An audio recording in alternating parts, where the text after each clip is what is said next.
Hello बच्चों, mega mind academy में आपका स्वागत है। चलो आज हम कुछ नया, इंटरेस्टिंग और मजेदार सीखते हैं। तो चलो एक सिंपल से सवाल से शुरू करते हैं। सोचो, आपके शरीर का असली बॉस है कौन? मतलब आखिर कंट्रोल किसके हाथ में है?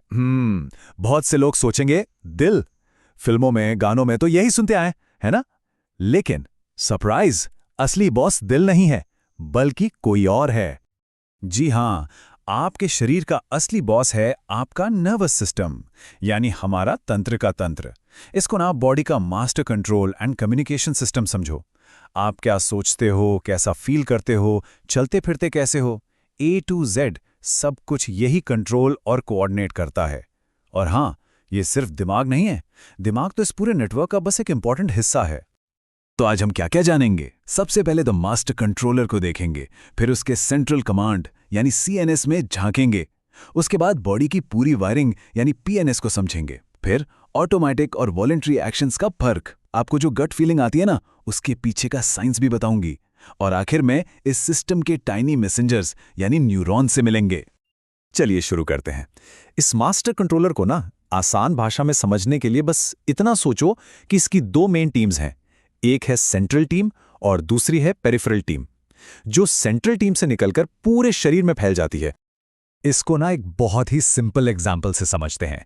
जो सेंट्रल नर्वस सिस्टम यानी CNS है, वो है हमारे शरीर का हेडक्वार्टर्स, बिल्कुल कंप्यूटर के CPU जैसा। और पेरिफेरल नर्वस सिस्टम यानी PNS, वो है इसका कम्युनिकेशन नेटवर्क, मतलब वो सारी तारें जो इस CPU को बॉडी के हर हिस्से से कनेक्ट करती हैं। तो आप चलते हैं सीधा हेडक्वार्टर्स के अंदर, यानी सेंट्रल कमांड में। ये कमांड सेंटर दो सबसे जरूरी चीजों से बना है। एक है हमारा ब्रेन और दूसरा है उससे जुड़ा हुआ स्पाइनल कॉर्ड। यही हैं हमारे CNS के दो मेन प्लेयर्स। एक ब्रेन यानी मस्तिष्क, जो सारे डिसीजंस लेता है, सब कुछ प्रोसेस करता है। और दूसरा उसका साथी स्पाइनल कॉर्ड यानी मेरुरज्जु। ये एक सुपर हाईवे की तरह काम करता है, ब्रेन के मैसेजेस को पूरी बॉडी तक पहुंचाता है और बॉडी से मैसेजेस ब्रेन तक लाता है। ये दोनों बिल्कुल सेंटर में होते हैं, इसीलिए तो इस सिस्टम को सेंट्रल कहते हैं।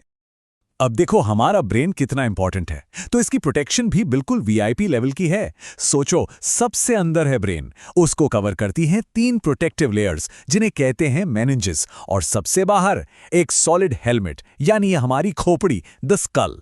ये ट्रिपल लेयर सिक्योरिटी है, इससे कोई भी खतरा आसानी से ब्रेन तक नहीं पहुंच सकता। तो ये जो 3 प्रोटेक्टिव लेयर्स हैं ना, इनके नाम हैं ड्यूरा मैटर, सबसे बाहर वाली, बीच में है अरैक्नोइड मैटर, और सबसे अंदर जो बिल्कुल ब्रेन से चिपकी रहती है वो है पिया मैटर। और इनके बीच में ना एक स्पेशल लिक्विड भी होता है, सेरिब्रोस्पाइनल फ्लूइड। एक कुशन या शॉक एब्जॉर्बर की तरह काम करता है।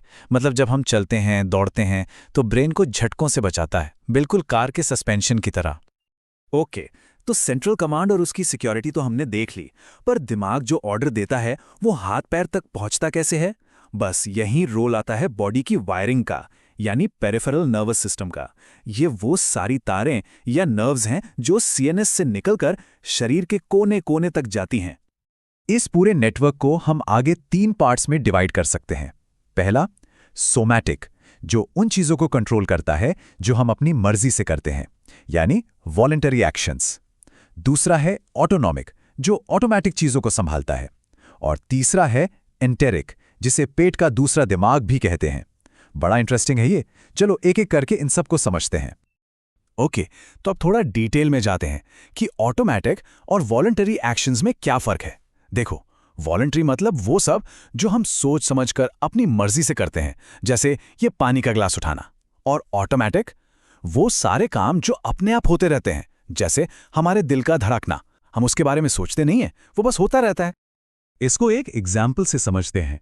मान लो आपके सामने एक पानी का ग्लास रखा है। अब आप उसे कैसे उठाते हो? सबसे पहले आपकी आंखें उस ग्लास को देखती हैं।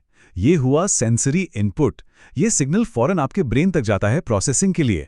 आपका ब्रेन यानी CNS इस सिग्नल को प्रोसेस करता है और ऑर्डर देता है, ओके ग्लास उठाओ।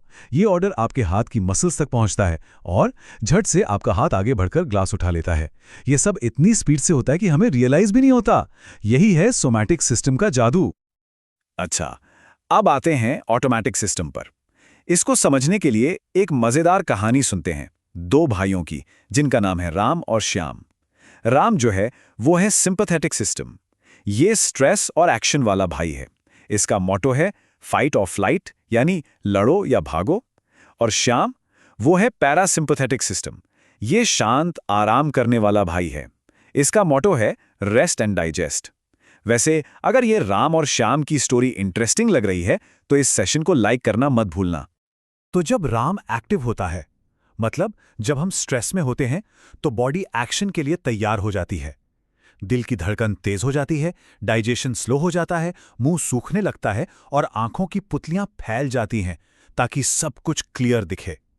इसके ठीक उल्टा जब श्याम एक्टिव होता है, यानी जब हम रिलैक्स होते हैं, तो सब कुछ नॉर्मल हो जाता है। Heart rate normal, digestion active.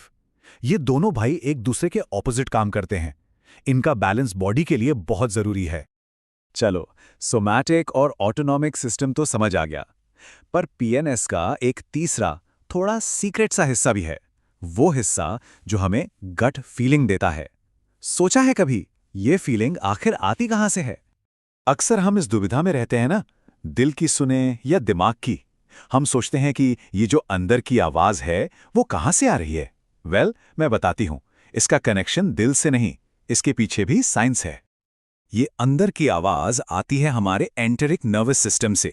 ये सिस्टम इतना कॉम्प्लेक्स और इंडिपेंडेंट है कि साइंटिस्ट्स इसे सेकंड ब्रेन या ब्रेन इन द गट भी कहते हैं। ये हमारे मेन ब्रेन से ज्यादा बातचीत किए बिना सीधा हमारे पेट के सिस्टम को, यानी गैस्ट्रोइंटेस्टाइनल सिस्टम को कंट्रोल करता है। तो अगली बार जब कोई कहे ना मुझे गट फीलिंग आ रही है, तो समझ जाना कि उनका सेकंड ब्रेन उनसे कुछ कहने की कोशिश कर रहा है। अब तक हमने पूरे नर्वस सिस्टम को बड़े लेवल पर देखा, उसके पार्ट्स, उसकी वायरिंग। अब चलो माइक्रोस्कोप उठाते हैं और इसके बिल्डिंग ब्लॉक पर जूम करते हैं। इस पूरे सिस्टम की सबसे छोटी लेकिन सबसे इंपॉर्टेंट यूनिट, द न्यूरॉन। ये मैसेंजर सेल है जिसके बिना कोई भी सिग्नल, कोई भी मैसेज इधर से उधर नहीं जा सकता। गेस करो, आपके ब्रेन में कितने न्यूरॉन्स होंगे? हजारों? लाखों? नहीं, आपके ब्रेन में लगभग 100 अरब, जी हां 100 बिलियन न्यूरॉन्स होते हैं। ये इतना बड़ा नंबर है कि अगर आप इन्हें एक एक करके गिनने बैठे ना, तो 3000 साल से भी ज्यादा लग जाएंगे। अमेजिंग है ना? यही पावर हमारे ब्रेन को इतना फास्ट और इतना स्मार्ट बनाती है। तो ये एक छोटा सा न्यूरॉन मैसेज भेजता कैसे है? सिंपल है।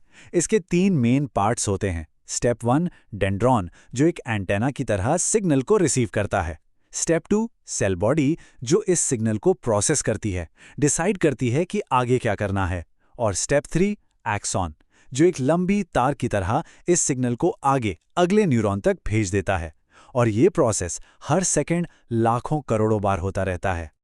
तो चलो अब एक सवाल आपके लिए, थोड़ा सोचना। जब एग्जाम से पहले टेंशन होती है, घबराहट होती है, दिल तेज धड़कने लगता है, तब हमारे ऑटोनॉमिक नर्वस सिस्टम का कौन सा हिस्सा एक्टिव होता है? सिंपैथेटिक या पैरासिम्पैथेटिक? राम या श्याम?